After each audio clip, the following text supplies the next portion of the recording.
The Select Committee to investigate the January 6th attack on the United States Capitol will be in order.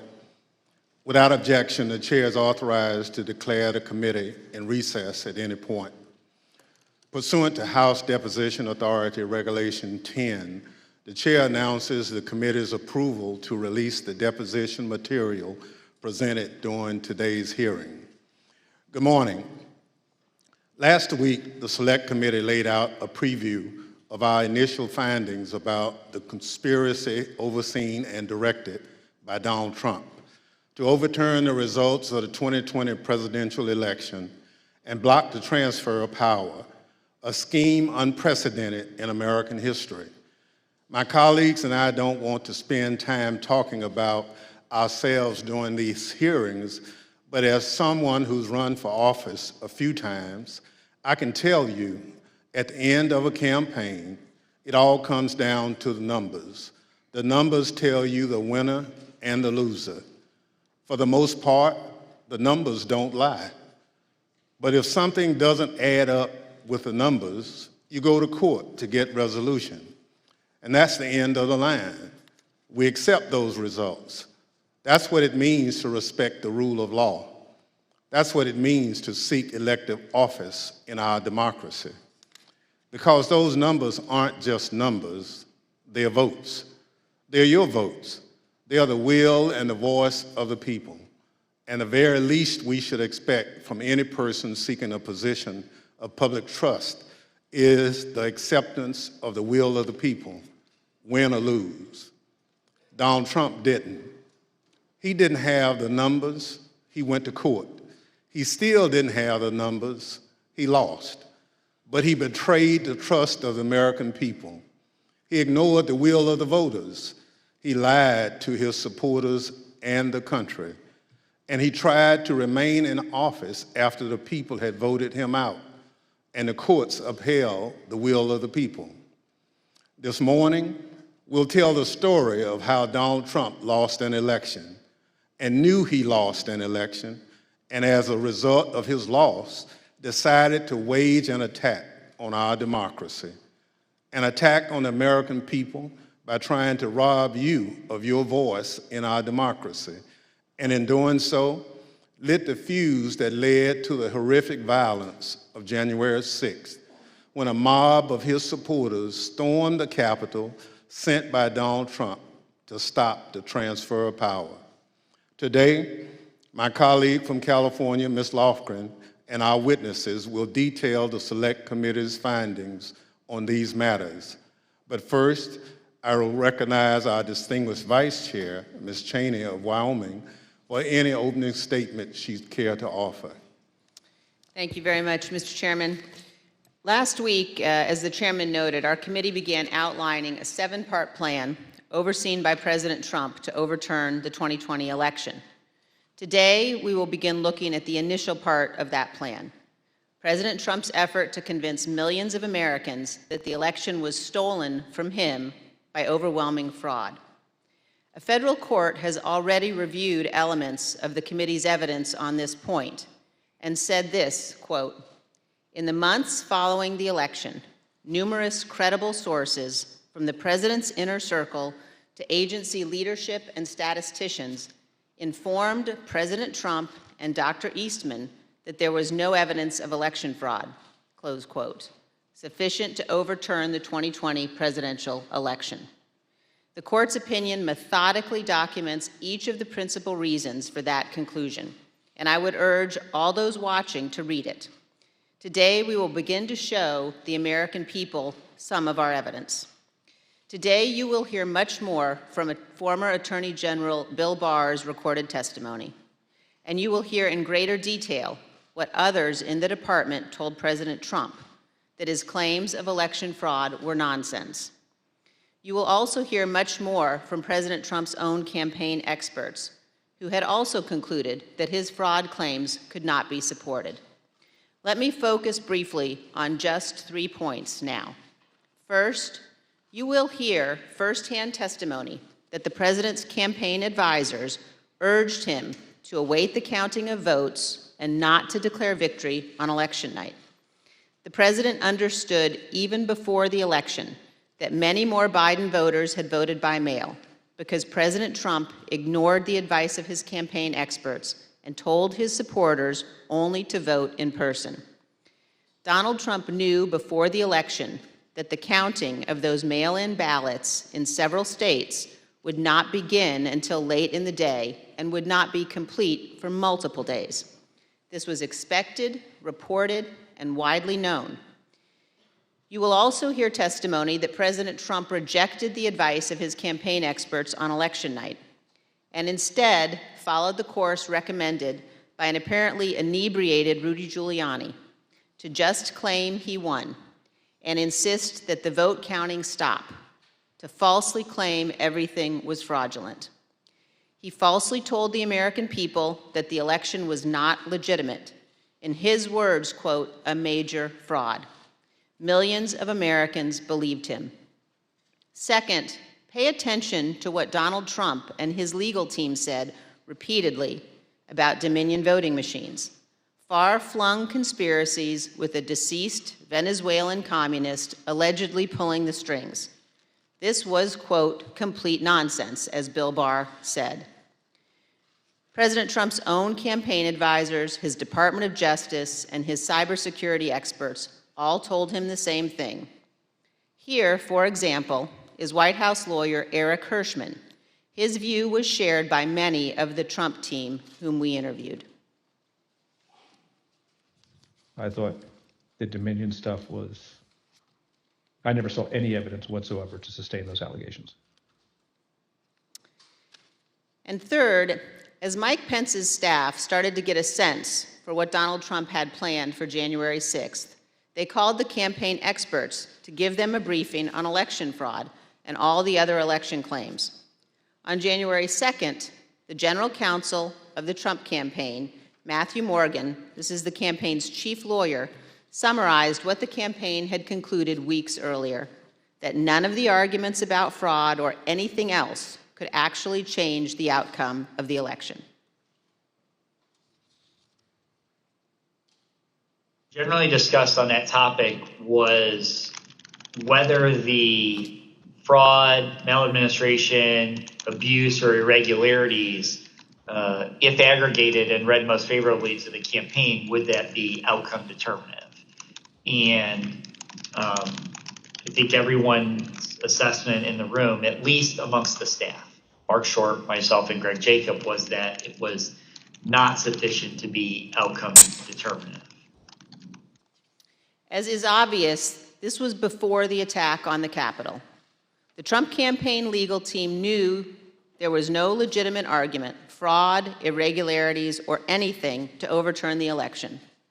And yet President Trump went ahead with his plans for January 6th anyway. Mr. Chairman, hundreds of our countrymen have faced criminal charges.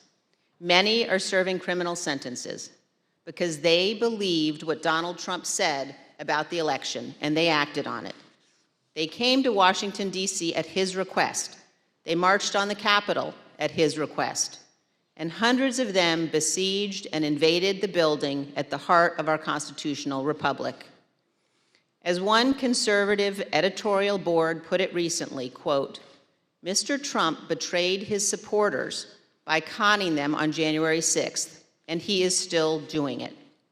Another conservative editorial board that has long supported President Trump said last week, Donald Trump, quote, won't stop insisting that 2020 was stolen, even though he has offered no proof that that is true. And this, Donald Trump now, quote, clings to more fantastical theories, such as Dinesh D'Souza's debunked 2,000 mules, even as recounts in Arizona, Georgia, and Wisconsin confirm Trump lost. Those are the correct conclusions to draw from the evidence gathered by this committee. We have much more evidence to show the American people on this point than we can reasonably show in one hearing. But today, we will begin. Thank you, Mr. Chairman. I yield back. Without objection, the chair recognizes the gentlewoman from California, Ms. Lofgren, for an opening statement. Well, thank you, Mr. Chairman. In our opening hearing, we gave an investigation into the January 6th attack. The plot to overthrow the election was complex and had many parts, which we'll explore in remaining hearings. But today, we examine the false narrative that the 2020 election was, quote, stolen. Former President Trump's plan to overturn the election relied on a sustained effort to deceive millions of Americans with knowingly false claims of election fraud. All elements of the plot relied on convincing his supporters about these false claims. Today, we'll demonstrate the 2020 election was not stolen. The American people elected President Joe Biden. We'll present evidence that Mr. Trump's claims of election fraud were false, that he and his closest advisors knew those claims were false, but they continued to peddle them anyway, right up until the moments before a mob of Trump supporters attacked the Capitol. We'll also show that the Trump campaign used these false claims of election fraud to raise hundreds of millions of dollars from supporters who were told their donations were for the legal fight in the courts. But the Trump campaign didn't use the money for that. The big lie was also a big ripoff. The former president laid the groundwork for these false claims well in advance of the election. As early as April 2020, Mr. Trump claimed that the only way he could lose an election would be as a result of fraud.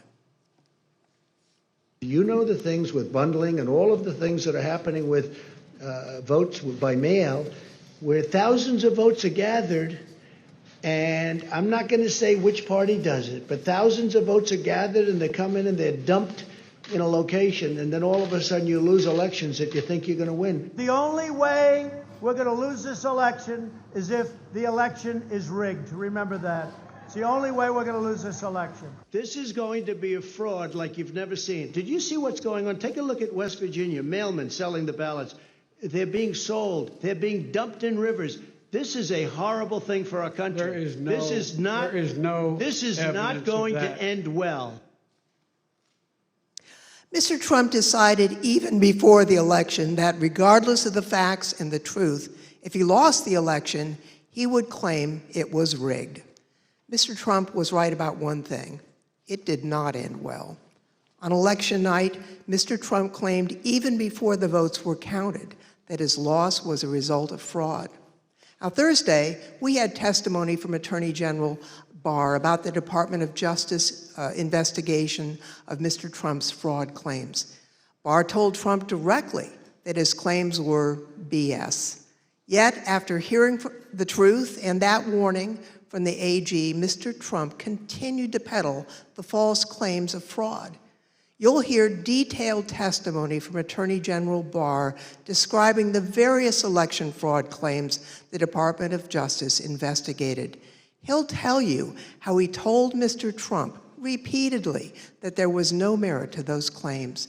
Mr. Barr will tell us that Mr. Trump's election night claims of fraud were made without regard to the truth and before it was even possible to look for evidence of fraud. Attorney General Barr wasn't alone. You'll see and hear today other Department of Justice officials and senior advisors to Mr. Trump that they told him the claims he was making were not supported by evidence. The election fraud claims were false. Mr. Trump's closest advisors knew it. Mr. Trump knew it. That didn't stop him from pushing the false claims and urging his supporters to, quote, fight like hell, to, quote, take back their country. After he lost the election, various legal challenges were made. You'll hear testimony today from a renowned Republican election litigation lawyer who will explain the normal process by which candidates challenge an election. Rather than accept the results of the election and the decisions of the courts, Mr. Trump pursued a different strategy. He tried to convince the American people the election had been stolen. Many of his supporters believed him, and many still believe him today. The attack on January 6th was a direct and predictable result of Mr. Trump's decision to use false claims of election fraud to overturn the election and to cling to power. Mr. Chairman, I yield back. Thank you very much. I now welcome our first witness. We're joined today by former Fox News politics editor Chris Stilwell. Bill Stepien, President Trump's former campaign manager, was subpoenaed to be here and was in Washington this morning, prepared to testify. Kevin Marino, Mr. Stepien attorney, is here with us today.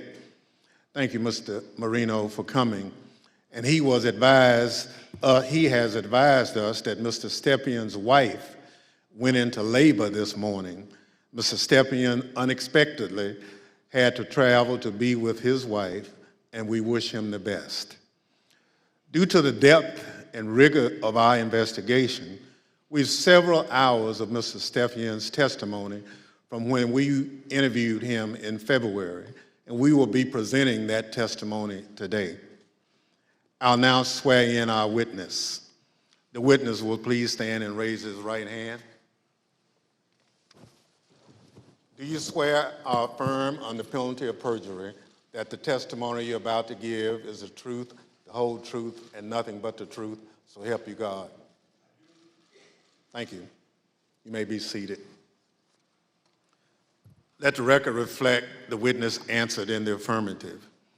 I now recognize myself for questions. I want to start by showing a video that tells the story of what was going on in the Trump White House on election night in November of 2020. Do you remember where you were on the night of the election, November the 3rd? I was at the White House. You know where specifically over the course of that night you spent your time within the White House? There was an event that was organized in the residence, so I moved between the residence, a room sort of off the residence where some family members were. I take it the president was upstairs in the residence. He was upstairs. We were kind of on the first floor, so not upstairs. We were with, mostly with Ivanka and her brothers and a couple other people who'd be coming in and out. Can you just describe the atmosphere? What were people expecting that night when you got to the White House? I think that there was, typically for people who show up there on election night, it's going to be a self-select, more positive environment. I think people were a little bit nervous, not knowing what was going to happen with the red wave or the red mirage as the debate was being carried out. The Fox News Decision Desk is calling Arizona for Joe Biden. That is a big get for the Biden campaign. Arizona's called. Do you remember that? I do. What do you remember happening where you were when Arizona was called? There was surprise at the call. Who was surprised? Most everyone in the room. Were you being one of them? Yes. Did that shift the atmosphere or the attitude in the White House? Completely. How so? Can you describe that? Because Fox News was the first one to go out and say that. So was it anger kind of directed towards Fox News for making a call more so than like disappointment that maybe the campaign lost Arizona? All the above. So both anger and disappointment. Both disappointed with Fox and concerned that maybe our data or our numbers weren't accurate. Were you in the White House residence during the sort of past midnight into the early morning hours of November 4th? Yes, oh sure. It went over beyond midnight, yes. Do you remember Rudy Giuliani being at the White House on election night and into the early hours the next morning? I do. What do you remember about when he came? He was I had heard that he was upstairs, in that aforementioned reception area, and he was looking to talk to the president, and it was suggested instead that he come talk to several of us down off the map room. You said that you had heard that Mr. Giuliani wanted to talk to the president, and then he was directed your way. Did you end up talking to Mr. Giuliani when he was directed your way? I did. What was that conversation? A lot of conversations were directed my way. A few of us, myself, Jason Miller, Justin Clark, and Mark Meadows, gathered in a room off the map room to listen to whatever Rudy presumably wanted to say to the president. Was there anyone in that conversation who, in your observation, had too much to drink? Like Mayor Giuliani. Tell me more about that. What was your observation about his potential intoxication during that discussion about what the president should say when he's addressed the nation on election night? And the mayor was definitely intoxicated, but I do not know his level of intoxication when he spoke with the president, for example. Were you part of any discussions with the people I mentioned, Mr. Stepien, Mr. Meadows, or anyone else, about whether the president should make any sort of speech on election night? I mean, I spoke to the president. They may have been present, but President spoke to the president several times that night. There were suggestions by, I believe it was Mayor Giuliani, to go and declare victory and say that we won it outright. It was far too early to be making any calls like that.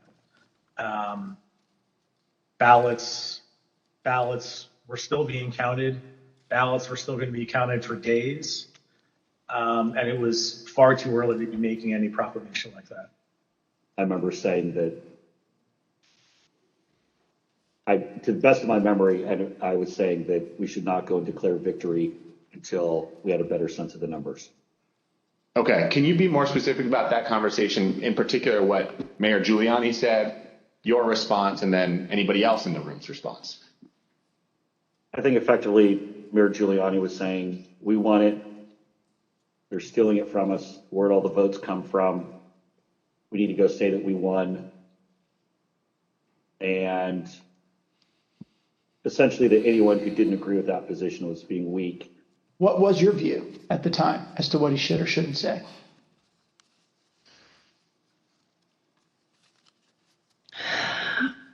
I don't know that I had a firm view as to what he should say in that circumstance. The results were still being counted. It was becoming clear that the race would not be called on election night. My belief, my recommendation was to say that votes were still being counted. It's too early to tell, too early to call the race, but we proud of the race we ran, and we think we're in good position, and we'll have more to say about this the next day or the next day, whenever we had something to say. And did anybody who was a part of that conversation disagree with your message? Yes. Who was that? The president disagreed with that. I don't recall the particular words. He thought I was wrong. He told me so, and that they were gonna go he was gonna go in a different direction. This is a fraud on the American public. This is an embarrassment to our country. We were getting ready to win this election. Frankly, we did win this election. We did win it.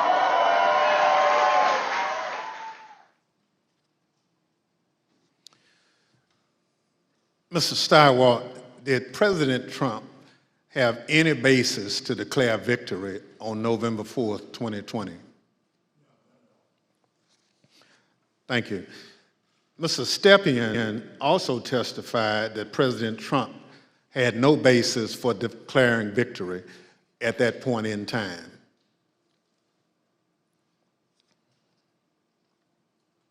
My votes were still being counted. It's too early to tell, too early to call the race, but we proud of the race we ran, and we think we're in good position, and we'll have more to say about this the next day or the next day whenever we had something to say. Thank you. Mr. Stilwell, after the votes were counted, who won the presidential election of 2020? Joseph Robinette Biden Jr. of the great state of Delaware. Thank you. That's the bottom line. We've had an election. Mr. Trump lost, but he refused to accept the results of the democratic process.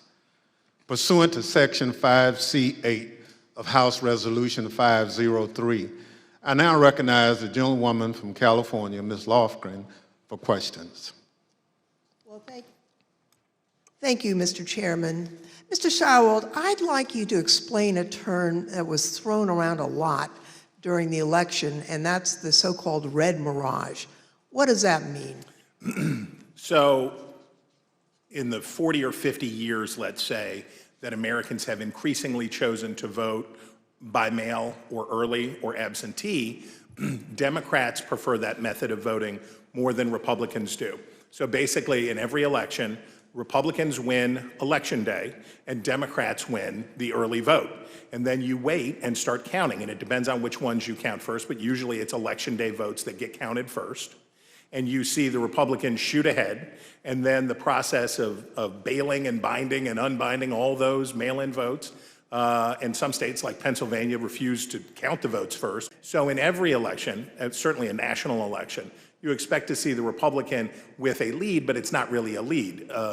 When you put together a jigsaw puzzle, it doesn't matter which piece you put in first, it ends up with the same image. So for us, who cares? But that's because no candidate had ever tried to avail themselves of this quirk in the election counting system. We had gone to pains, and I'm proud of the pains we went to make sure that we were informing viewers that this was going to happen, because the Trump campaign and the president had made it clear that they were going to try to exploit this anomaly. And we knew it was going to be bigger because the percentage of early votes was higher, right? We went from about 45% of the votes being early and absentee to, because of the pandemic, that increased by about 50%. So we knew it would be longer, we knew it would be more. So we wanted to keep telling viewers, hey, look, the number that you see here is sort of irrelevant because it's only a small percentage of these votes. So this red mirage, that's really what you expected to happen on election night. Happens every time. Thank you, Mr. Stilwell. Now, I'd like to play a clip of Attorney General Bill Barr, who also explains what was expected to happen on election night.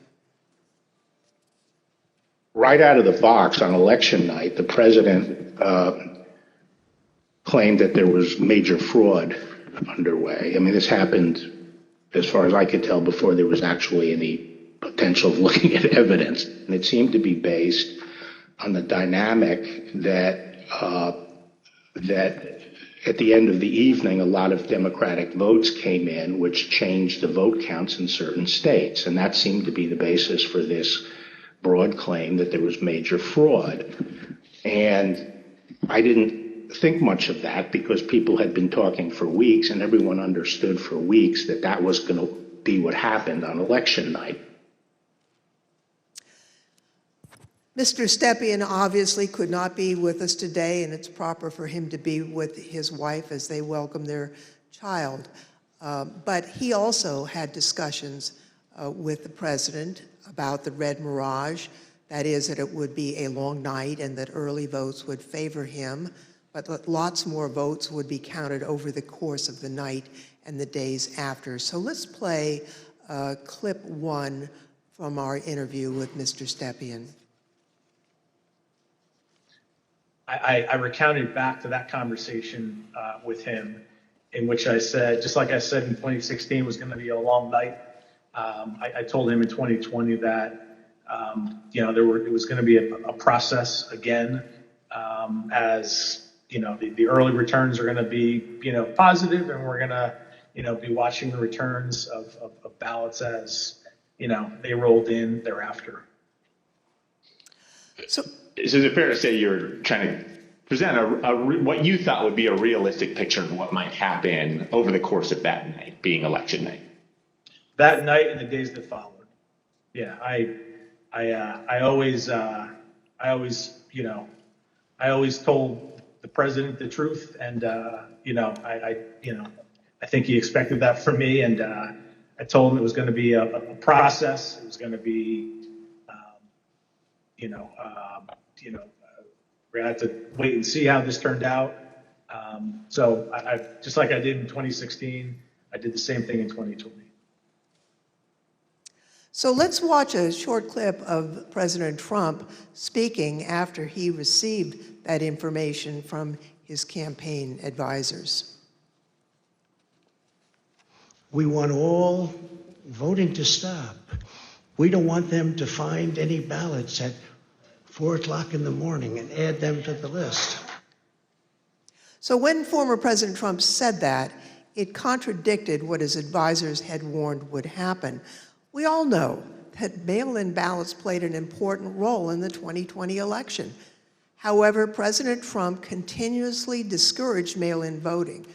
Mr. Stepien was so concerned about the president's position on mail-in voting that in the summer of 2020, he met with President Trump along with House Minority Leader Kevin McCarthy. Let's play clip 4. We made our case for why we believed mail-in voting, not to be a bad thing for his campaign.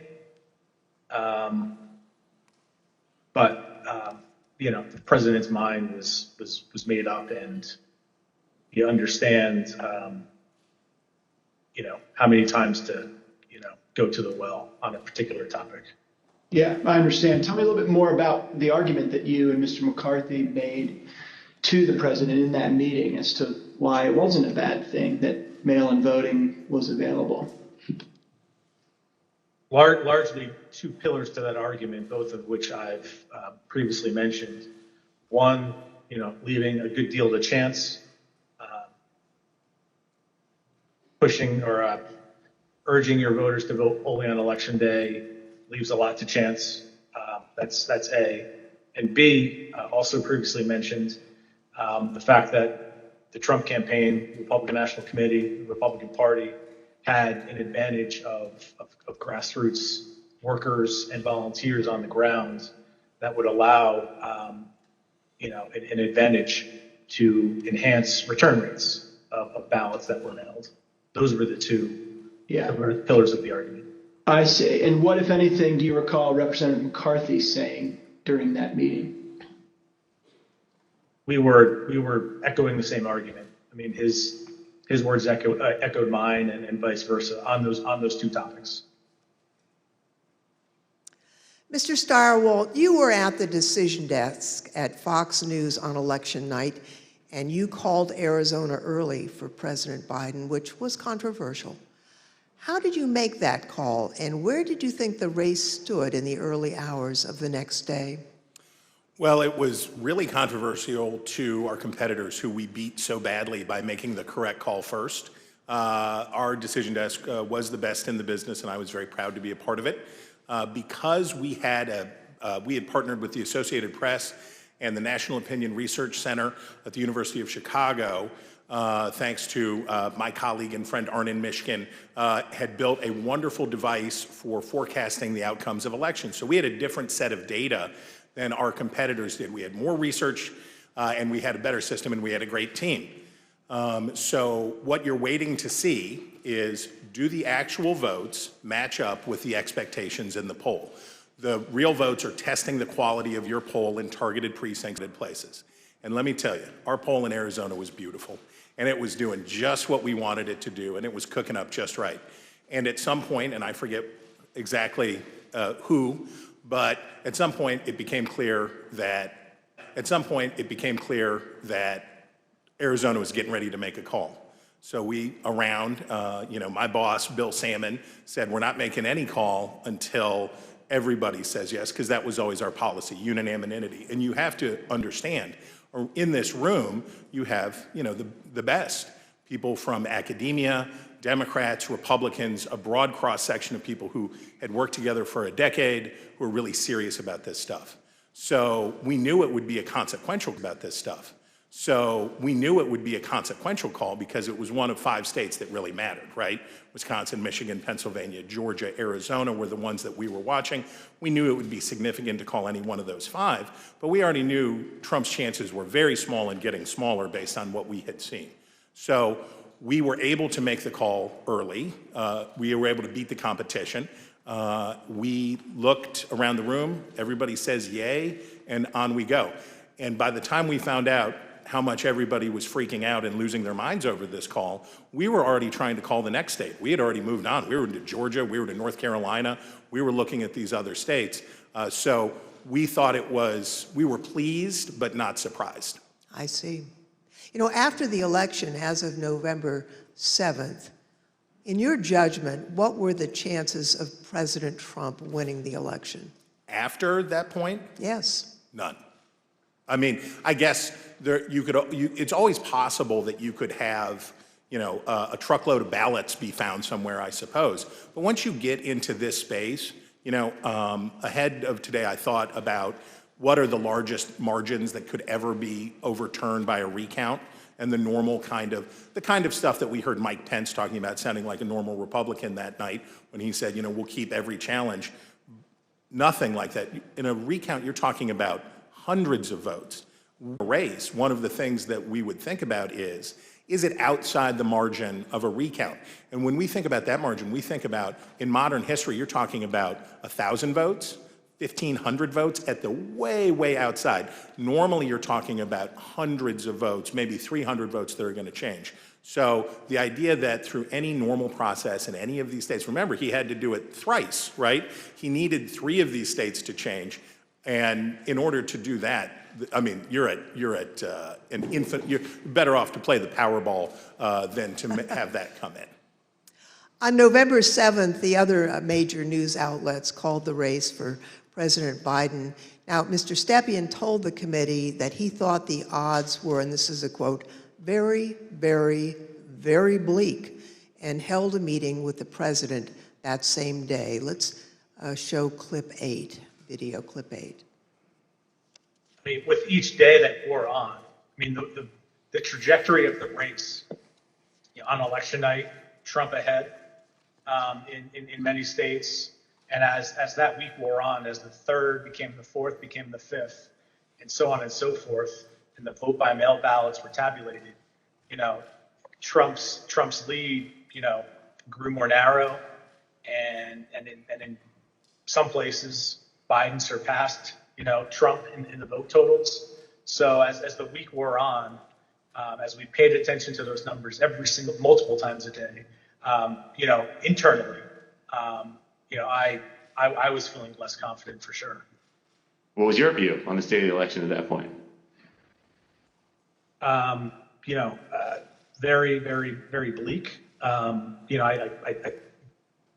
We told him, the group that went over there outlined, my belief in chances for success at this point, and then we pegged it at 5, maybe 10% based on recounts that either were automatically initiated or could be initiated based on realistic legal challenges, not all the legal challenges that eventually were pursued.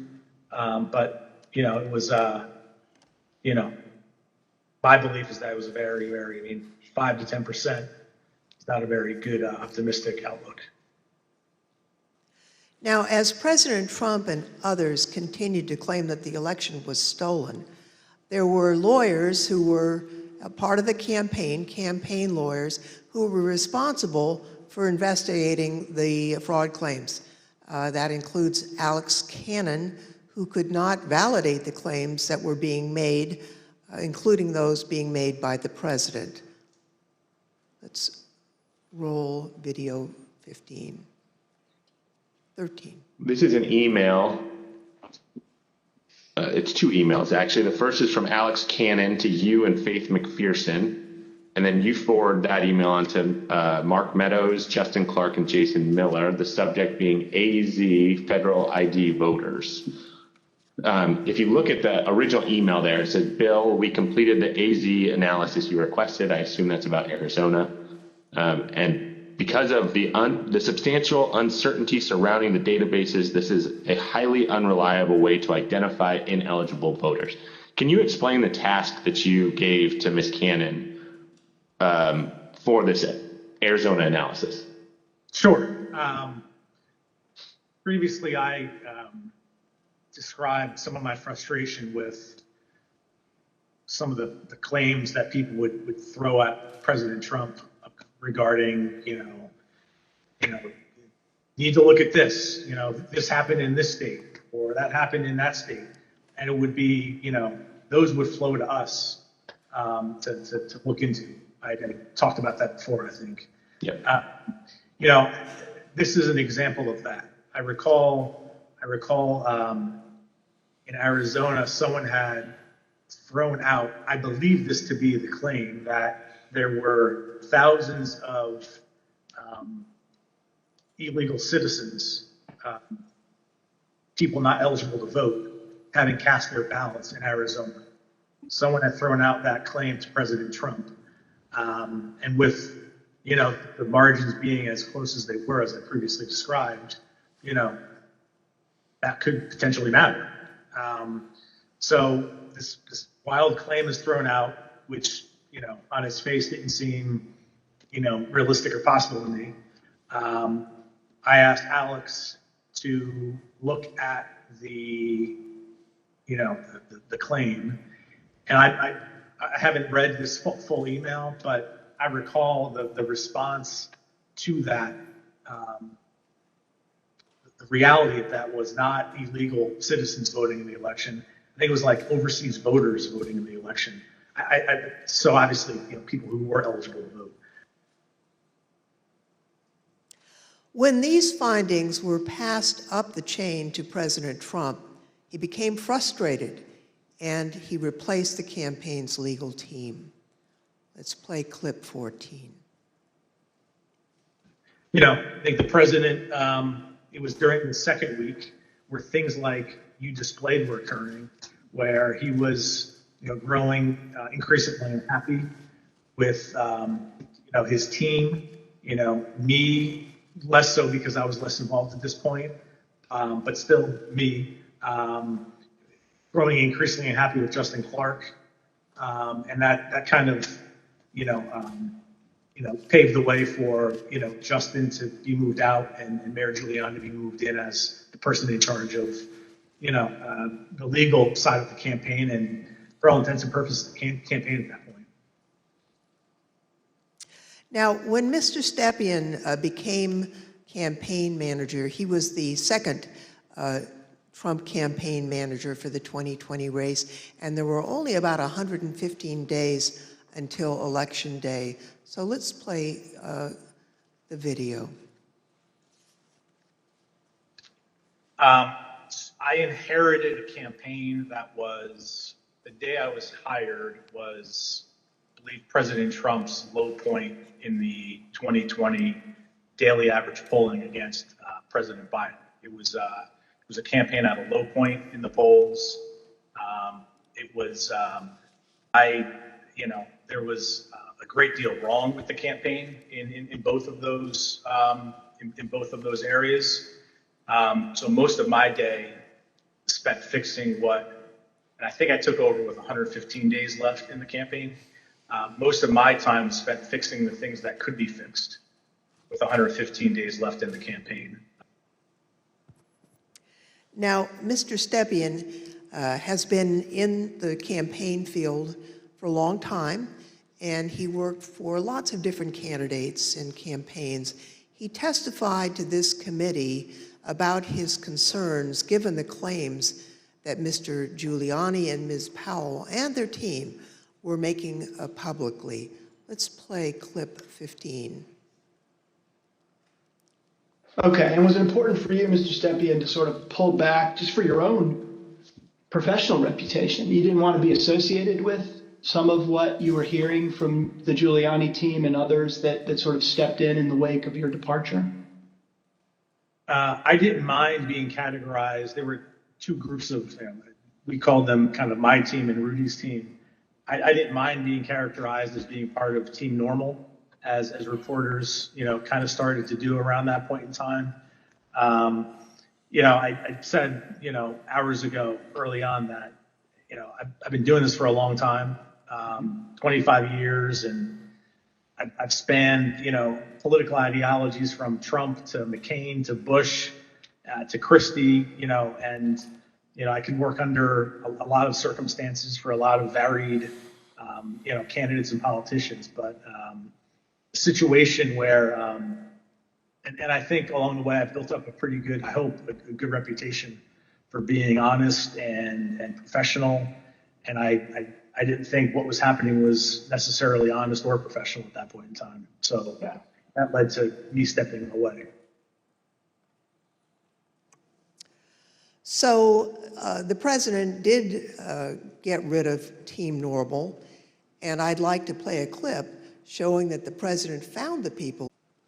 They saw a big truck bringing in 100,000 ballots in garbage cans, in waste paper baskets, in cardboard boxes, and in shopping baskets.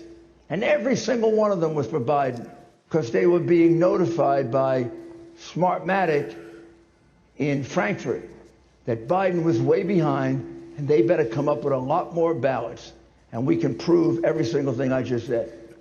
If you gave me the paper ballots, I could probably turn around each one of these states.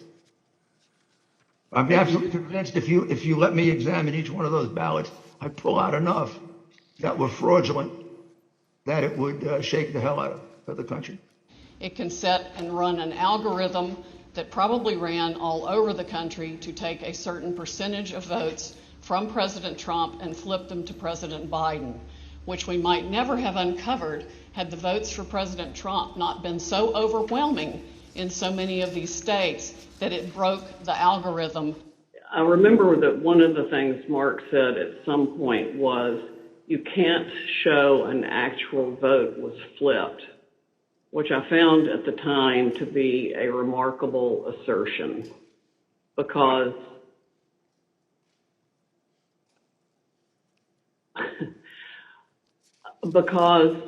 you don't have to have the gun to see the body lying on the floor bleeding out with 5 bullet holes in it was killed by a gun.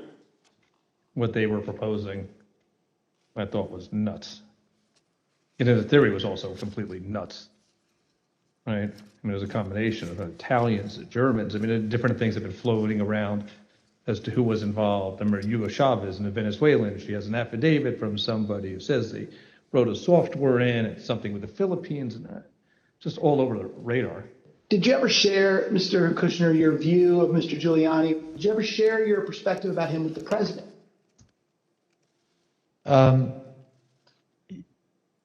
I guess,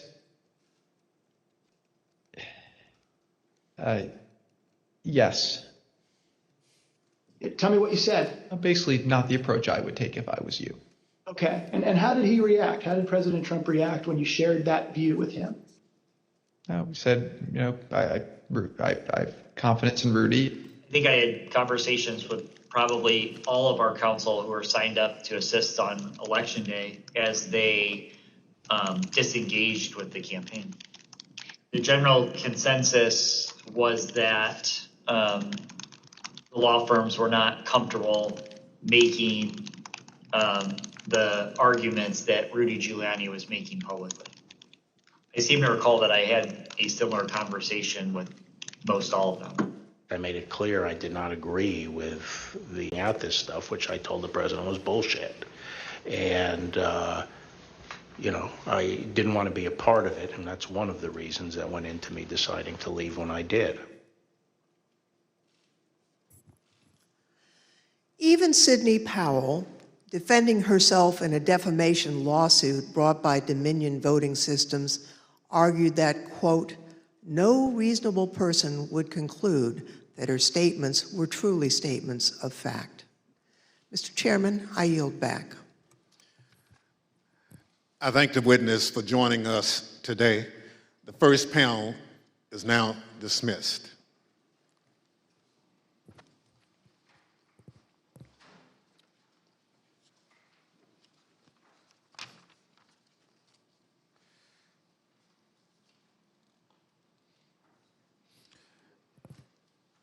Without objection, the chair recognizes the gentlewoman from California, Ms. Lofgren. Thank you, Mr. Chairman. Last week, we presented the testimony of former Attorney General Bill Barr, who testified before this committee. Today, we present additional evidence, including his testimony that former President Trump started making claims of election fraud immediately after the election, and that Barr concluded the claims were untrue. Now, due to the length of Attorney General Barr's testimony, we're only going to include relevant portions at the hearing today. So let's play the video. The department, in fact, when we received specific and credible allegations of fraud, made an effort to look into these to satisfy ourselves that they were without merit. And I was in the posture of trying to figure out, there was an avalanche of all these allegations of fraud that built up over a number of days, and it was like playing whack-a-mole because something would come out one day and then the next day it would be another issue. Also, I was influenced by the fact that all the early claims that I understood were completely bogus and silly and usually based on complete misinformation. And so I didn't consider the quality of claims right out of the box to give me any, feeling that there was really substance here. For the first time since the election, the Attorney General spoke personally with the President on November 23rd, and this was at the White House. Let's play the video, please. So on November 23rd, I hadn't spoken to the President since the election, and in fact, as I said, since the middle of October, roughly.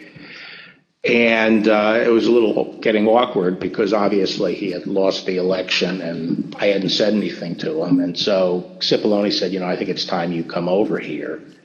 And so I came over to meet with the President in the Oval Office, and Meadows and Cipollone were there.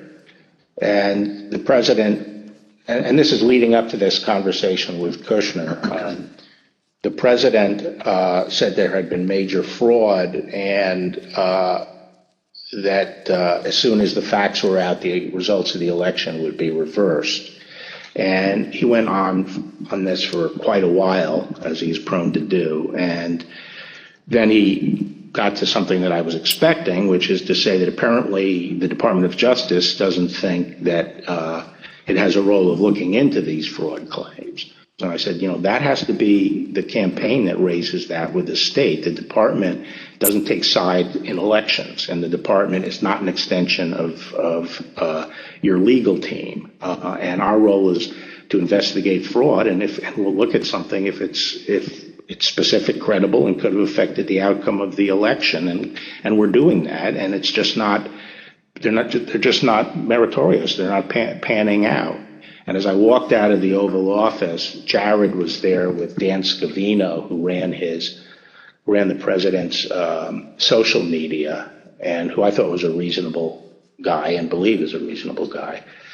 And I said, how long is he going to carry on with this stolen election stuff? Where's this going to go? And by that time, Meadows had caught up with me and leaving the office, and caught up with me and said that he said, look, I think that he's becoming more realistic and knows that there's a limit to how far he can take this. And then Jared said, yeah, we're working on this. We're working on it. Even after his attorney general told him his claims of election fraud were false, President Trump continued to promote these claims. I felt that things continued to deteriorate between the 23rd and the weekend of the 29th. And then on November 29th, he appeared on Maria Bartiromo's show, Sunday Futures, I believe it was, and he said that the department was missing in action. Well, no, we had glitches where they moved thousands of votes from my account to Biden's account, and these are glitches. So they're not glitches, they're theft, they're fraud, absolute fraud. This election was over, and then they did dumps.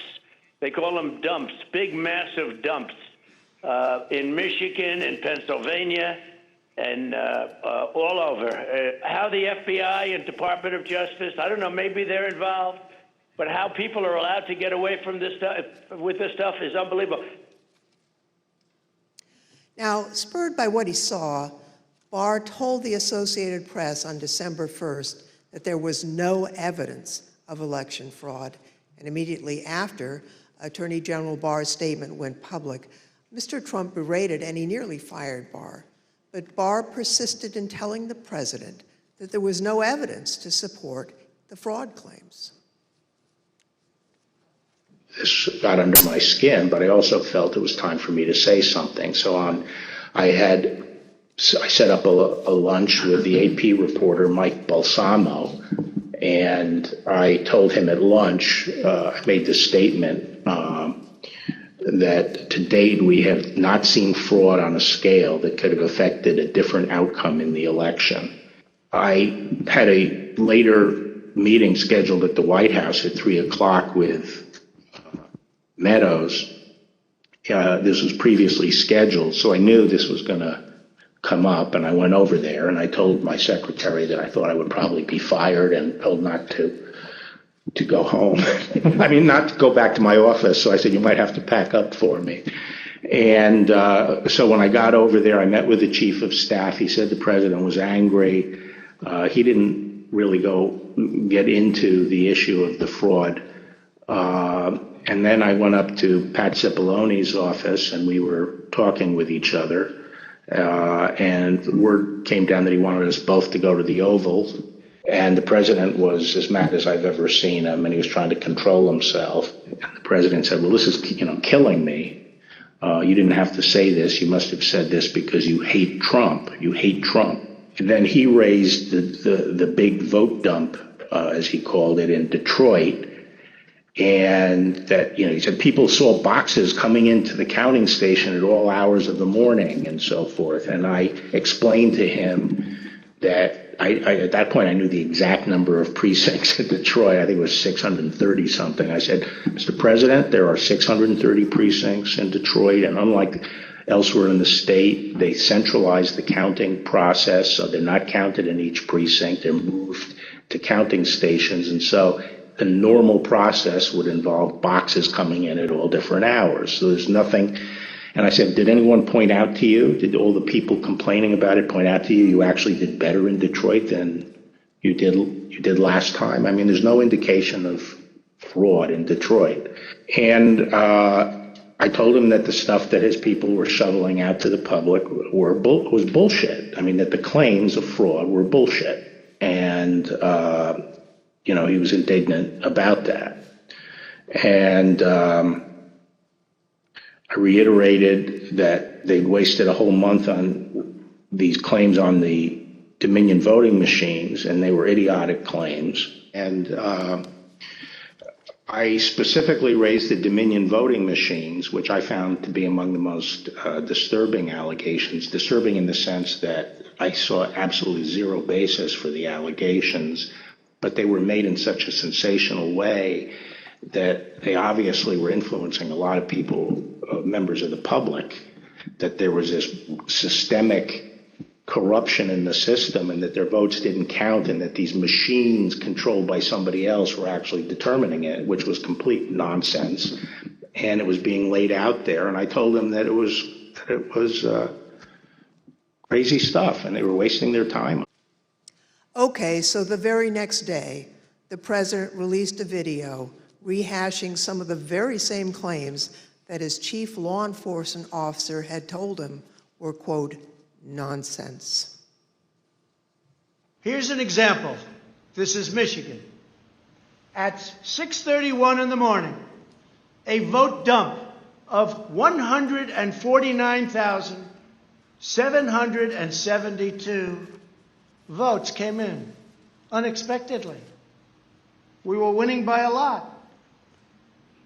That batch was received in horror. We have a company that's very suspect. Its name is Dominion. With the turn of a dial or the change of a chip, you can press a button for Trump and the vote goes to Biden. What kind of a system is this? Barr again told the president that there was nothing to these claims on December 14th. When I walked in, sat down, he went off on a monologue saying that there was now definitive evidence involving fraud through the Dominion machines, and a report had been prepared by a very reputable cybersecurity firm, which he identified as Allied Security Operations Group, and he held up the report, and then he asked that a copy of it be made for me. And while a copy was being made, he said, this is absolute proof that the Dominion machines were rigged. The report means that I'm going to have a second term. And then he gave me a copy of the report. And as he talked more and more about it, I sat there flipping through the report and looking through it. And to be frank, it looked very amateurish to me. Didn't have the credentials of the people involved, but I didn't see any real qualifications. And the statements were made very conclusory, like, these machines were designed to, engage in fraud or something to that effect, but I didn't see any supporting information for it. And I was somewhat demoralized because I thought, boy, if he really believes this stuff, he has, lost contact with he's become detached from reality if he really believes this stuff. On the other hand, when I went into this and would, tell him how crazy some of these allegations were, there was never an indication of interest in what the actual facts were. In my opinion then, and my opinion now, is that the election was not stolen by fraud. And I haven't seen anything since the election that changes my mind on that, including the 2000 Mules movie. Well, maybe you can assess that 2,000 Mules, and people are talking about that. Well, I mean, just in a nutshell, I just think that the GBI was unimpressed with it. And I was similarly unimpressed with it because I think I was holding my fire on that to see what the photographic evidence was, because I thought, well, hell, if they have a lot of photographs of the same person dumping a lot of ballots in different boxes, that's hard to explain. So I wanted to see what the photographic evidence was. But the cell phone data is singularly unimpressive. I mean, it basically, if you take 2 million cell phones and figure out where they are physically in a big city like Atlanta or wherever, just by definition, you're going to find many hundreds of them have passed by and spent time in the vicinity of these boxes. And the premise that, if you go by a box, 5 boxes or whatever it was, that's a mule is just indefensible. It by definition, you're going to have hundreds of this. I mean, I saw one contractor said, we figured out that our truck alone would account for 6 cell phone signals. This was some kind of contractor, and our route would take us by these things on a regular basis. So but then when the movie came out, I think the photographic evidence in it was completely I mean, there was a little bit of it, but it was lacking. It didn't establish widespread illegal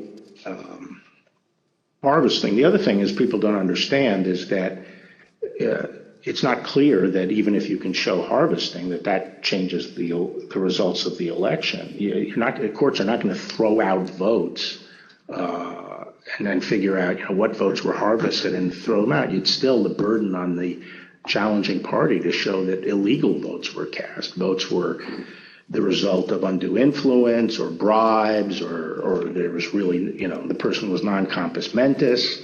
But absent that evidence, I just didn't see courts throwing out votes anyway.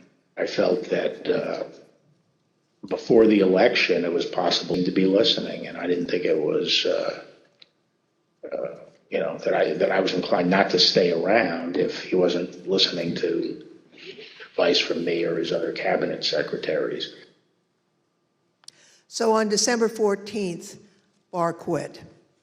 Now, the Attorney General wasn't the only person who told the president that his claims were false. Other officials and close advisors told him the same thing. Rather than try to address a counterfactual or a hypothetical, let me just say there were instances where the president would say, people are telling me this, or I've heard this, or I saw on television, this impropriety in Atlanta or Pennsylvania or something. And we were in a position to say, our people have already looked at that, and we know that you're getting bad information, that's not correct. It's been demonstrated to be incorrect, and from our point of view, have been debunked. A month and a half or so after the election day, and at that meeting, various allegations of fraud were discussed, and Eric and Pat didn't, told the group, the president included, that none of those allegations had been substantiated to the point where they could be the basis for any litigation challenge to the election. President Trump's own vice president and his top advisors also knew that there wasn't evidence to support the claims that the president was making. Anyone else other than Mr. Meadows who asked you about the status outside of your legal group, Mr. Morgan and the others you mentioned, anyone else who asked you the status of what you were finding in your assessment of it? Yes, sir. Who's that? Peter Navarro. When did you talk to Mr. Navarro? Mid-November. Around the same time as Mr. Meadows? Yes, sir. And tell me about that conversation. I recall him asking me questions about Dominion and maybe some other categories of allegations of voter fraud. And I remember telling him that I didn't believe the Dominion allegations because I thought the hand recount in Georgia would resolve any issues with the technology problem and with Dominion or Dominion flipping votes. And I mentioned at that time that the CISA, Chris Krebs, had recently released a report saying that the election was secure. And I believe Mr. Navarro accused me of being an agent of the deep state working with Chris Krebs against the president. And I never took another phone call from Mr. Navarro. Anyone else besides Mr. Meadows, Mr. Navarro, Mr. Hirschman that you had discussions with inquiring about what you were finding in your review of the allegations that were pouring in?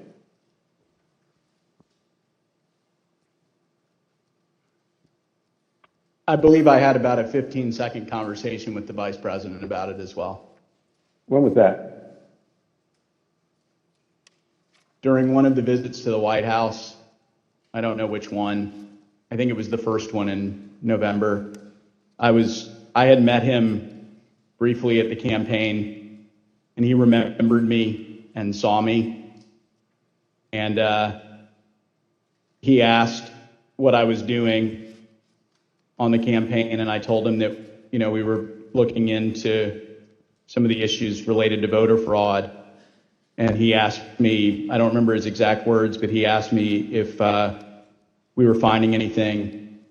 And I said that I didn't believe we were finding it, or I was not personally finding anything sufficient to alter the results of the election. And he thanked me. That was our interaction. At a later hearing, you'll hear live testimony from the former acting Deputy Attorney General of the Department of Justice, Rich Donahue. But now I'd like to play a portion of his testimony. I tried to, again, put this in perspective and to try to put it in very clear terms to the president. And I said something to the effect of, sir, we've done dozens of investigations, hundreds of interviews. The major allegations are not supported by the evidence developed. We've looked at Georgia, Pennsylvania, Michigan, Nevada. We're doing our job. Much of the info you're getting is false. And then I went into, for instance, this thing from Michigan, this report about 68% error rate. Reality is it was only 0.0063% error rate, less than 1 in 15,000. So the president accepted that. He said, okay, fine, but what about the others? And again, this gets back to the point that there were so many of these allegations that when you gave him a very direct answer on one of them, he wouldn't fight us on it, but he would move to another allegation. So then I talked about a little bit about the Pennsylvania truck driver. This is another allegation that had come up. And this claim was by a truck driver who believed, perhaps honestly, that he had transported an entire tractor-trailer truck full of ballots from New York to Pennsylvania. And this was, again, out there in the public and discussed. And I essentially said, look, we looked at that allegation. We looked at both ends, both the people who load the truck and the people who unload the truck. And that allegation was not supported by the evidence. Again, he said, okay. And then he said, no, I didn't mention that one. What about the others? And I said, okay, well, with regard to Georgia, we looked at the tape, we interviewed the witnesses. There is no suitcase. The president kept fixating on this suitcase that supposedly had fraudulent ballots and that the suitcase was rolled out from under the table. And I said, no, sir, there is no suitcase. You can watch that video over and over. There is no suitcase. There is a wheeled bin where they carry the ballots, and that's just how they move ballots around that facility. There's nothing suspicious about that at all. I told them that there was no multiple scanning of the ballots. One part of that allegation was that they were taking one ballot and scanning it through 3 or 4 or 5 times to rack up votes, presumably for Vice President Biden. I told them that the video did not support that. Then he went off on double voting at the top of the next page. He said, dead people are voting. Indians are getting paid to vote. He meant people on Native American reservations. He said there's lots of fraud going on here. I told him flat out that much of the information he's getting is false and or just not supported by the evidence. We look at the allegations, but they don't pan out. Mr. Barr and his advisors were not the only ones who determined that the president's allegations regarding Dominion voting machines were false. So, Mr. Chairman, I ask unanimous consent to include in the record of this hearing reports issued by the Department of Homeland Security's Cybersecurity and Infrastructure Security Agency, otherwise known as CISA, that addressed and rejected the claims of manipulation of voting machines in the 2020 election. Without objection, so ordered. Thank you, Mr. Chairman. I also ask unanimous consent to include in the record a report prepared by the Michigan Senate Oversight Committee that disproved claims of election fraud in Michigan, as well as a statement by 59 of the country's leading election security scientists noting the absence of any credible evidence that the 2020 election had been altered through technical compromise, and 5 other reports from organizations and individuals confirming there was no widespread fraud in the 2020 election or describing the spread of the former president's lies. Without objection, so ordered. Thank you, Mr. Chairman, and I yield back. Pursuant to the order of the committee for today, the chair declares the committee in recess for a period of approximately 10 minutes.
Committee will be in order. I now welcome our second panel of witnesses. We're joined today by B.J. Pack, Al Smith, and Ben Ginsberg. Mr. Pack is the former United States Attorney for the Northern District of Georgia. Mr. Smith is a former city commissioner for the city of Philadelphia, where he served for more than 10 years. Mr. Ginsberg is one of the leading election law attorneys in the country and has represented Republican presidential candidates in election litigation dating back to 2000, where he represented George W. Bush in the Bush v. Gore litigation. I will now swear in our witnesses. Please stand and raise your right hand. Do you swear or affirm on the penalty of perjury that the testimony you're about to give is the truth, the whole truth, and nothing but the truth? So help you God. Thank you. Please be seated.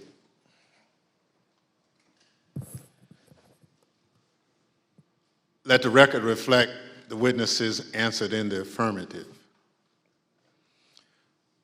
Pursuant to Section 5C8 of House Resolution 503, I now recognize the gentlewoman from California, Ms. Lofgren, for questions. Thank you, Mr. Chairman. Before the break, I think you all heard Mr. Barr and Mr. Donahue talk about the false claims that Mr. Trump and his supporters made about suitcases of fake ballots in Georgia. We have a witness here today who thoroughly investigated that issue. Mr. Pack, I want to thank you for appearing before us today. You were appointed by President Trump to serve as a U.S. Attorney for the Northern District of Georgia, and you served from 2017 until January of 2021. You were the lead federal prosecutor there and worked for the Department of Justice under then Attorney General Bill Barr. Now, were you ever asked by Attorney General Barr to investigate claims of voter fraud in the 2020 election? And if so, what were those claims? Congressman Lofgren, thank you for the question.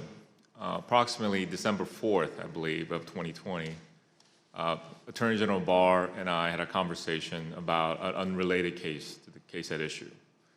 At the end of the conversation, Mr. Barr had asked me if I had seen a certain videotape that was being reported in the news where Mr. Giuliani, in a Senate subcommittee hearing that was held the day before, May 3rd, showed a videotape of a purportedly a security tape at the State Farm Arena in Atlanta, which is also in Fulton County in the city of Atlanta.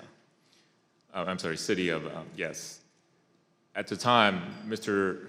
Barr asked me that he had made a public statement that he had not seen any widespread election fraud that would question the outcome of the election. And because of the videotape and the serious allegation that Mr. Giuliani was making with respect to the suitcase full of ballots purported in the video, he asked me to find out what I could about it, because he had envisioned that in some days after our call that he was going to go to the White House for a meeting, and then that issue might come up. He asked me to make it a priority to get to the bottom of, to try to substantiate the allegation made by Mr. Giuliani. Thank you. I understand the Georgia Secretary of State's office investigated those State Farm Arena allegations and didn't find any evidence of fraud. What did you find when your office conducted its own investigation? We found that the suitcase full of ballots, the alleged black suitcase that was being seen pulled from under the table, was actually an official lockbox where ballots were kept safe. We found out that there was a mistake in terms of a misunderstanding that they were done counting ballots or tallying ballots for the night, and the partisan watchers that was assigned by each of the respective parties were announced to send home. But once they realized the mistake, someone from the Secretary of State's office had indicated that, no, we're not done for the night. You need to go ahead and continue counting.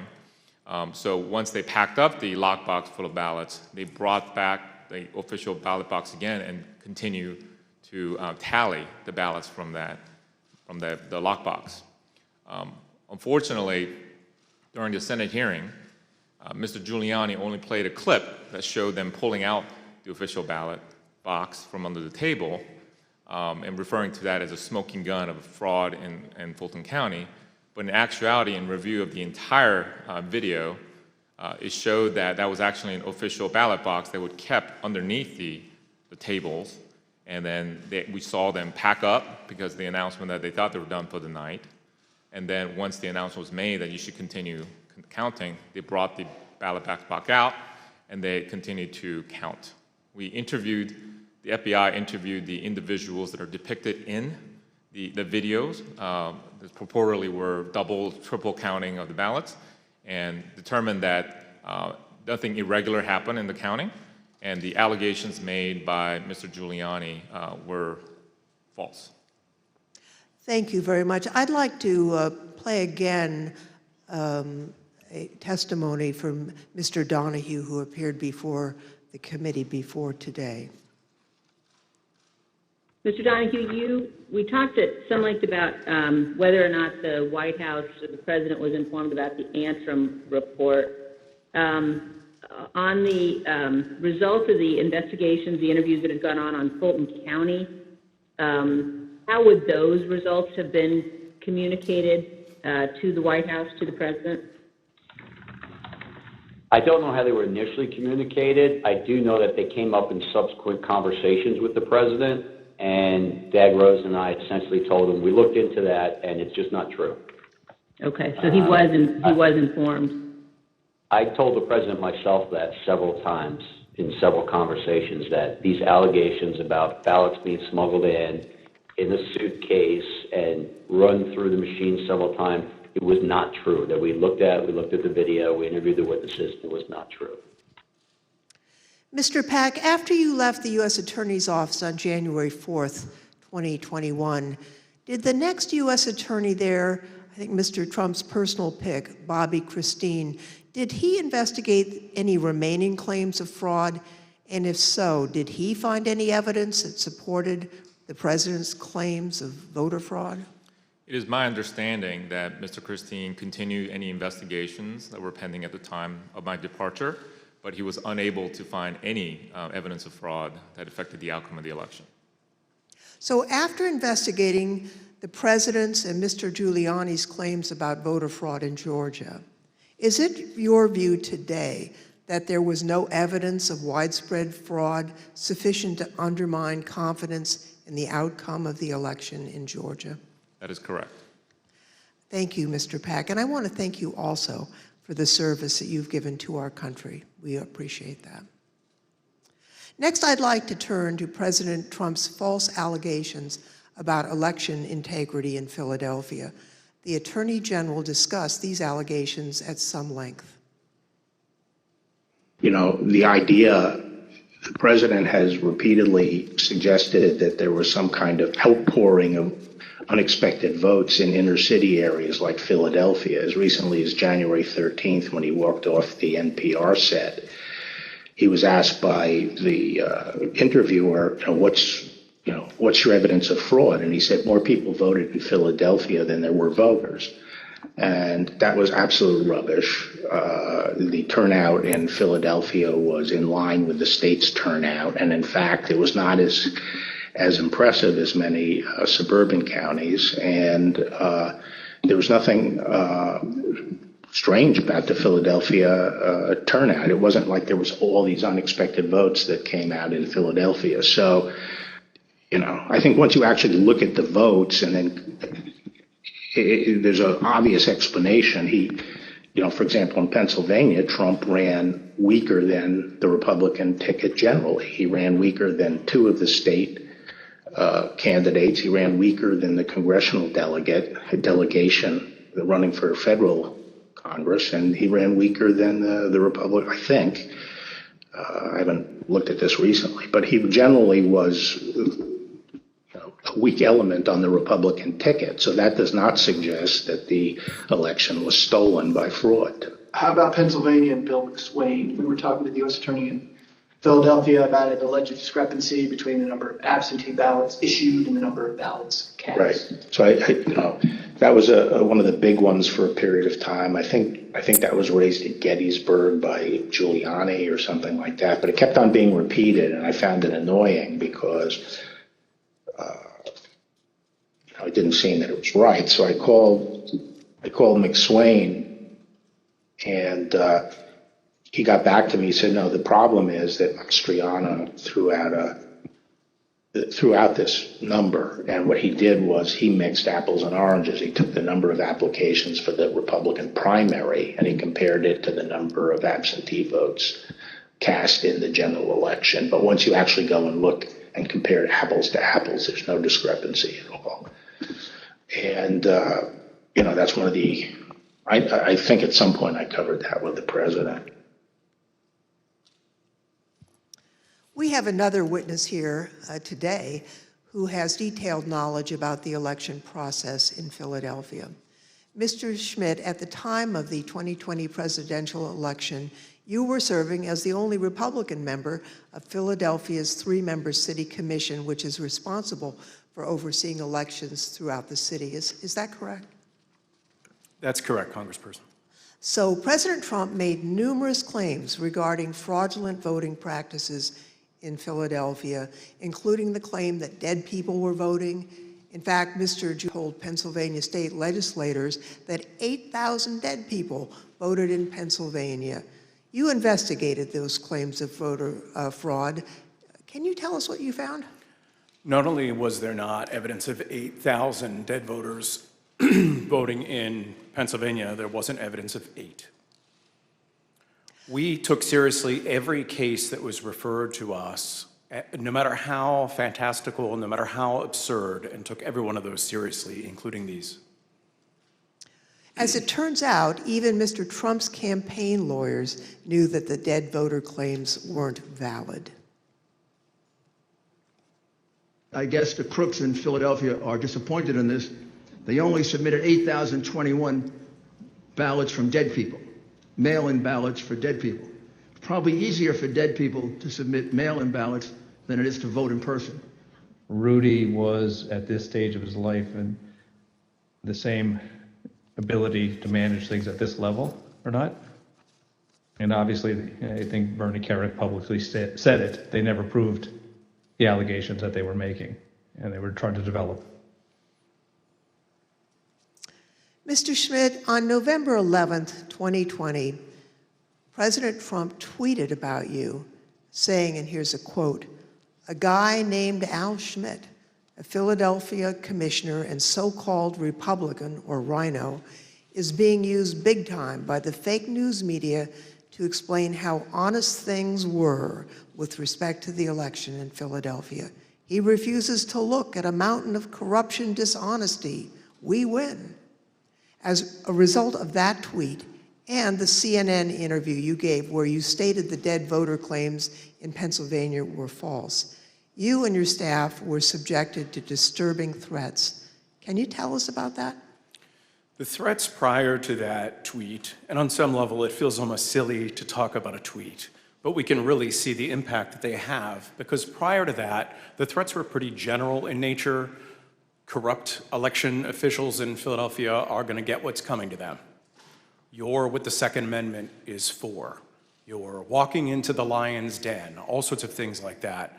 After the president tweeted at me by name, calling me out the way that he did, the threats became much more specific, much more graphic, and included not just me by name, but included members of my family by name, their ages, our address, pictures of our home, just every bit of detail that you could imagine. That was what changed with that tweet. Behind me are redacted threats that you received, that you provided to the committee. Now, we redacted portions of the text to protect your family. Mr. Schmidt, I think I speak for all of my colleagues when I say we are deeply sorry for what you and your loved ones have been through. And I also want to thank you for your service to your country and for standing up for the rule of law. I want to thank both Mr. Pack and Mr. Schmidt for their service, their testimony, and for standing up for the rule of law. Now I'd like to turn to another subject. The courts in our country provide a legitimate venue for campaigns to challenge what they view as irregular election practices. Now, courts have the final say on how the law applies to those challenges. We have a renowned legal expert here to address the Trump campaign's activities in court. Mr. Ginsburg, you've spent your entire career representing Republicans in election-related litigation. You served as the National Counsel on Republican presidential campaigns in 2000, in 2004, and in 2012. You played a key role in the 2000 Florida recount that led to the Supreme Court's decision in Bush v. Gore. You served as the co-chair of the Presidential Commission on Election Administration. I think it's fair to say you're the most prominent Republican lawyer who's litigated in the election field. Now, you've analyzed the Trump campaign's litigation pretty carefully. What's the normal process for post-election litigation? How is the Trump campaign's different from the kinds of post-election litigation you've been involved in and know about? In the normal course of things, any campaign on the night of the election and the days after will do a couple normalities in the results, and they'll send people to those precincts to ask more questions. Secondly, all campaigns will have poll watchers and poll workers and observers in the polling place. And so campaigns will talk to those people if they saw any irregularities that could cause problems in the election. Now, the Trump campaign talked pre-election about having 50,000 poll workers. So presumably, they did have eyes on the ground in all these places. And so in the normal course of things, a campaign will analyze the reports that come in. Trump campaign had a couple of basic problems, however. Number one, the 2020 election was not close. In 2000, that was 537 and close. In this election, the most narrow margin was 10,000 and something in Arizona, and you just don't make up those sorts of numbers in recounts. And when the claims of fraud and irregularities were made, you've heard very compelling testimony from Mr. Stepien, from Matt Morgan, from Alex Cannon about those claims and how they didn't believe them. And so that put the Trump campaign on sort of a process of bringing cases without the actual evidence that you have to have in which the process is designed to bring out. So are you aware of any instance in which a court found the Trump campaign's fraud claims to be credible? No, there was never that instance. In all the cases that were brought, and I've looked at the more than 60 that include more than 180 counts, and no, the simple fact is that the Trump campaign did not make its case. The Select Committee has identified 62 post-election lawsuits filed by the Trump campaign and his allies between November 4th, 2020 and January 6th, 2021. Those cases resulted in 61 losses and only a single victory, which actually didn't affect the outcome for either candidate. Despite those 61 losses, President Trump and his allies claim that the courts refused to hear them out, and as a result, they never had their day in court. Mr. Ginsburg, what do you say about the claims that Mr. Trump wasn't given an opportunity to provide the evidence they had of voter fraud? Did they have their day in court?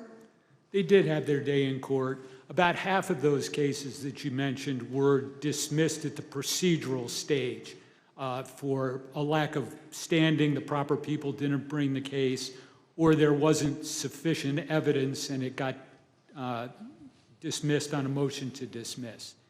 But in the other, there was discussion of the merits that was contained in the complaints. And in no instance did a court find that the charges of fraud were real. And it's also worth noting that even if the Trump campaign complained that it did not have its day in court, there have been post-election reviews in each of the 6 battleground states that could have made a difference. And those ranged from the somewhat farcical Cyber Ninjas case in Arizona to the Michigan Senate report that was mentioned earlier, the hand recount in Georgia that Mr. Pack addressed. And in each one of those instances, there was no credible evidence of fraud produced by the Trump campaign or his supporters. Thank you. You know, as Mr. Ginsburg has explained, there are no cases where the Trump campaign was able to convince a court that there was widespread fraud or irregularities in the 2020 election. Over and over, judges appointed by Democrats and Republicans alike directly rebutted this false narrative. They called out the Trump campaign's lack of evidence for its claims, and the judges did that even in cases where they could have simply thrown out the lawsuit without writing a word. You can see behind me a few excerpts from the decisions in these 62 cases. The Trump campaign's lack of evidence was criticized by judges across the political spectrum. In Pennsylvania, a Trump-appointed judge concluded, quote, "Charges require specific allegations and proof. We have neither here." Another Trump-appointed judge warned that if cases like these succeeded, quote, "Any disappointed loser in a presidential election able to hire a team of clever lawyers could flag claim deviations from election results and cast doubt on election results." The list goes on and on. Allegations are called, quote, "an amalgamation of theories, conjecture, and speculation."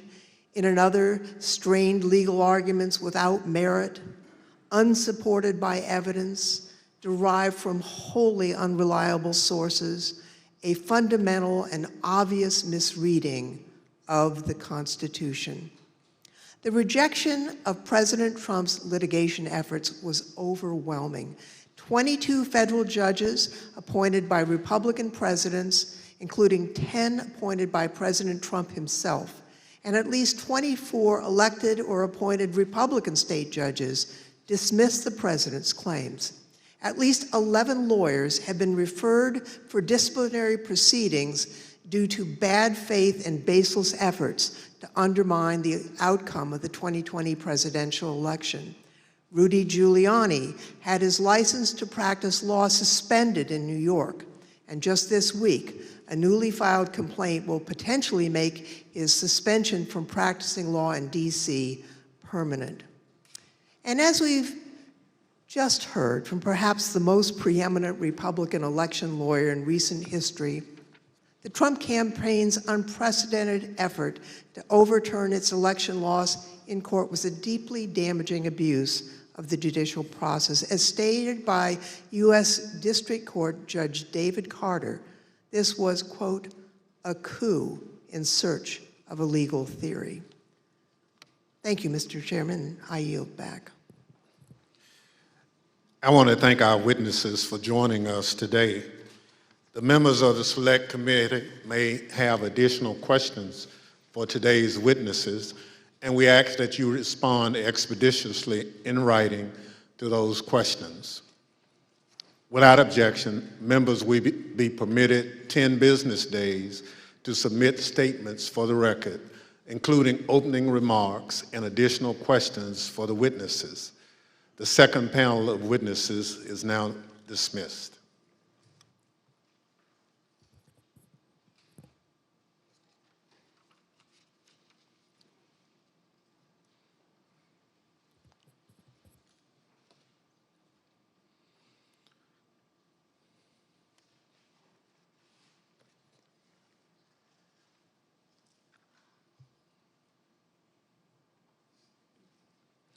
Without objection, the chair recognizes the gentlewoman from California, Ms. Lofgren, for a closing statement.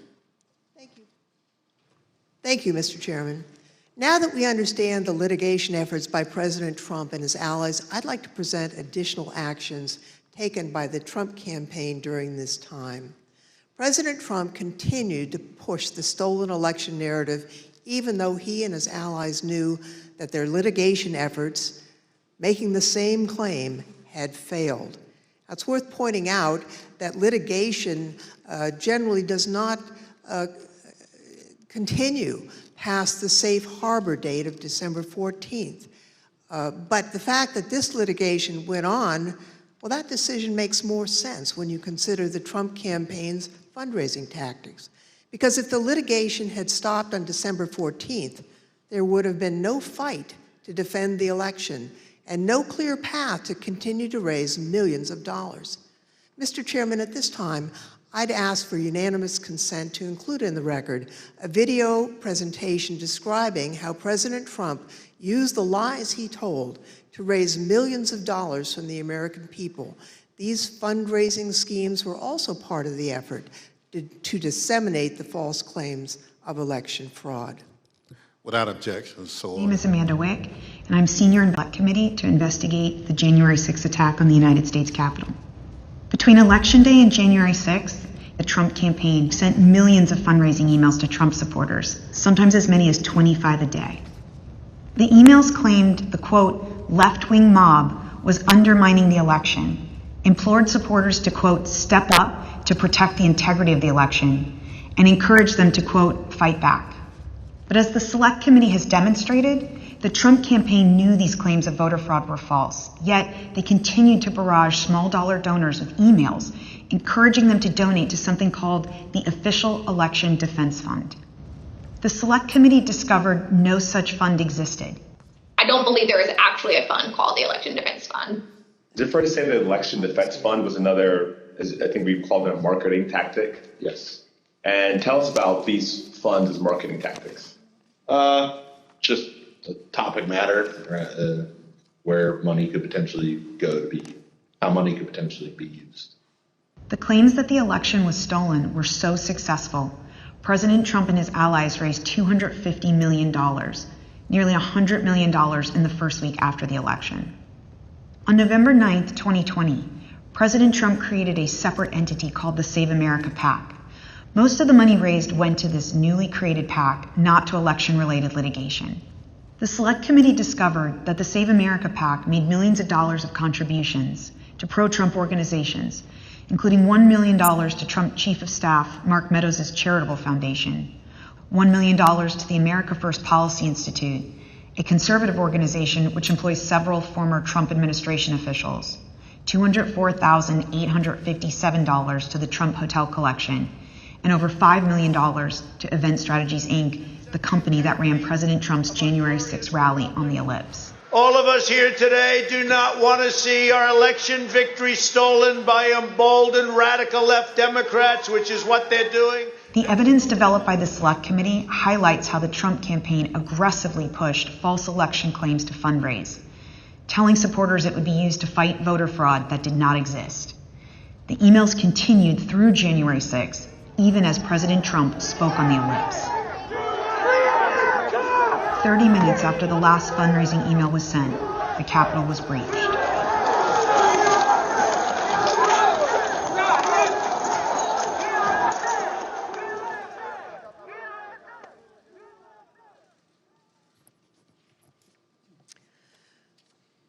Every American is entitled and encouraged to participate in our electoral process. Political fundraising is part of that. Small dollar donors use scarce disposable income to support candidates and causes of their choosing, to make their voices heard. And those donors deserve the truth about what those funds will be used for. Throughout the committee's investigation, we found evidence that the Trump campaign and its surrogates misled donors as to where their funds would go and what they would be used for. So not only was there the big lie, there was the big ripoff. Donors deserve to know where their funds are really going. They deserve better than what President Trump and his team did. Mr. Chairman, I yield back. Without objection, the chair recognizes the gentlewoman from Wyoming, Ms. Cheney, for a closing statement. Thank you very much, Mr. Chairman. Mr. Chairman, I would like to thank all of our witnesses today. And I'd also like to, in particular, wish Mr. Stepien and his family all the best on the arrival of a new baby. Today's hearing, Mr. Chairman, was very narrowly focused. And in the coming days, you will see the committee move on to President Trump's broader planning for January 6th, including his plan to corrupt the Department of Justice and his detailed planning with lawyer John Eastman to pressure the Vice President, state legislatures, state officials, and others to overturn the election. Let me leave you today with one clip to preview what you will see in one of our hearings to come. This is the testimony of White House lawyer Eric Hirschman. John Eastman called Mr. Hirschman the day after January 6th, and here is how that conversation went. I said to him, "Are you out of your effing mind?" Right? I said, I only want to hear two words coming out of your mouth from now on. Orderly transition.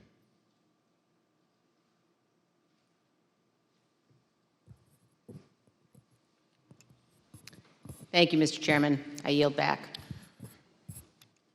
At the conclusion of last week's hearing, we showed you a video of rioters explaining why they had come to Washington on January 6th.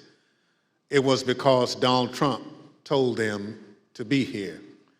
Today we heard about some of the lies Donald Trump embraced and amplified when it became clear he didn't have the numbers of votes to win the election.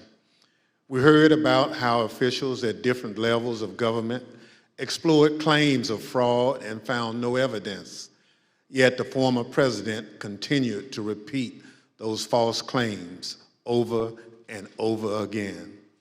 Today, we'll end things where we did on Thursday, back on January 6th, hearing words of individuals who wanted to stop the transfer of power. We know they were there because of Donald Trump. Now we hear some of the things they believed. Without objection, I enter into the record a video presentation. I know exactly what's going on right now. Fake election.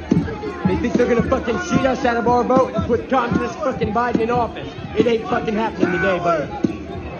You voted? Yes, sir. How'd it go? Voted early. It went well, except for can't really trust the software. Dominion software all over.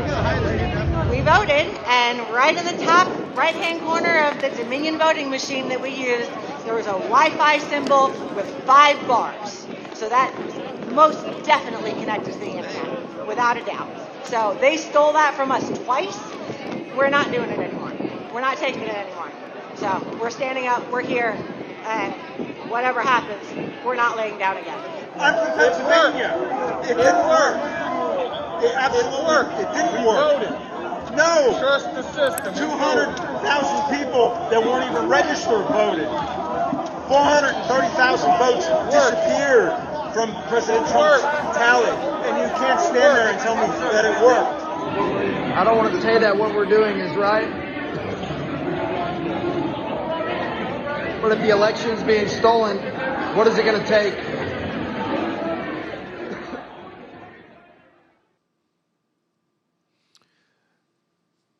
The chair requests those in the hearing room remain seated until the Capitol Police have escorted members from the room. Without objection, the committee stands adjourned.